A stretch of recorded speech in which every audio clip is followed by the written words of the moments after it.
4. Raja Nusantara dikenal sakti mandraguna. Nomor 3. Punya pasukan militer gaib.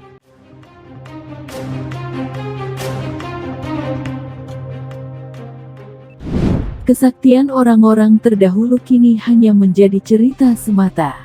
Sudah sangat jarang orang yang mempelajari ilmu kesaksian, terutama di daerah perkotaan. Padahal dulu, Nusantara terkenal akan raja dan pendekarnya yang sakti. Mereka mempelajari sebuah ilmu dengan tekad dan usaha yang besar untuk menjadi sakti mandraguna. Ilmu yang mereka dapatkan tidak semudah membalikkan telapak tangan. Berikut raja-raja Nusantara yang dikenal sakti mandraguna.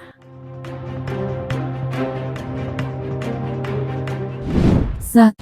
Sultan Agung. Sultan Agung merupakan raja ketiga yang menguasai kerajaan Mataram. Dia adalah putra dari pasangan Prabu Hanyokrowati dan Ratu Masadi Dyah Banowati. Dalam babat Tanah Jawi, Sultan Agung dikisahkan memiliki seorang abdi siluman yang bernama Jurutaman. Konon katanya, dia dahulu adalah manusia namun berubah menjadi siluman yang sakti mandraguna usai memakan telur pemberian Ratu Kidul.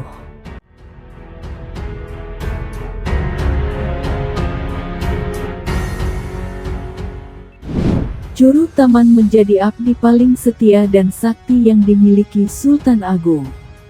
Oleh karena itu, Sultan Mataram sering menggunakan kesaktian Jurutaman selama dirinya menjadi raja. Kesaktian Sultan Agung tidak hanya sampai di situ. Dalam babat Nitik Sarta Cabolek, dikisahkan Sultan Agung terbiasa salat di Mekah setiap Jumat. Selain itu, babat tersebut juga menceritakan kisah Sultan Agung yang menyerang kota suci Mekah dengan wabah penyakit karena dilarang membangun makam di sana.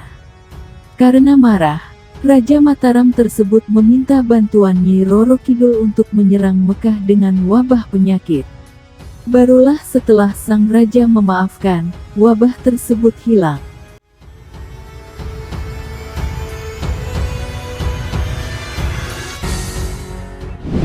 2. Raja Jayabaya.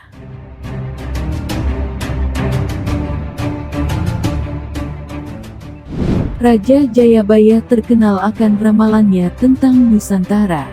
Sebagai ahli nujum, sebagian ramalannya telah terbukti keberadaannya. Ramalan-ramalan Jayabaya yang terkenal itu dituangkan dalam sebuah karya sastra, Ramalan Jayabaya. Beberapa ramalan yang sudah terbukti kebenarannya adalah keberadaan kereta api di Indonesia. Dalam kitabnya, Jayabaya mengatakan bahwa Nusantara kelak akan berkalung besi. Berkalung besi di sini ditafsirkan sebagai rel kereta api yang memutari daerah di Nusantara.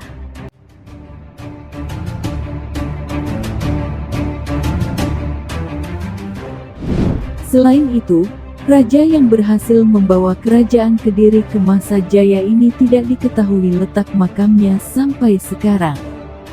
Diperkirakan, sang raja melakukan moksa atau bertapa sehingga raganya pun menghilang.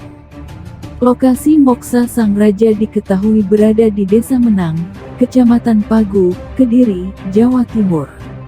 Hingga kini, lokasi moksa Raja Jayabaya masih sering didatangi para peziarah.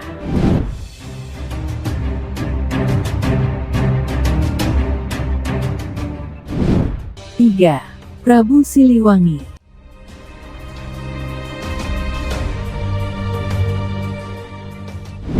Kehebatan Sri Baduga Maharaja atau yang lebih dikenal sebagai Prabu Siliwangi sudah tidak perlu diragukan lagi.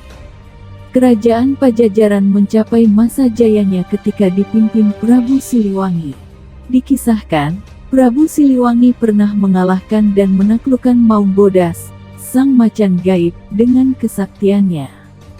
Berkat kemenangan sang Prabu tersebut, para macan putih itu pun bertekuk lutut dan menjadi khodam yang mendampinginya kemanapun. Tidak hanya itu, Prabu Siliwangi juga dipercaya memiliki pasukan militer gaib dari ribuan makhluk astral yang tak kasat mata. Sama seperti Raja Jayabaya, letak makam Prabu Siliwangi pun tidak diketahui. Diperkirakan sang raja menghilang usai melakukan moksa.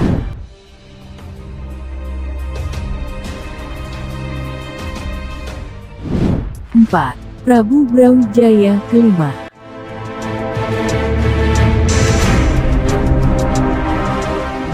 Prabu Brawijaya kelima merupakan raja terakhir Majapahit yang penuh misteri.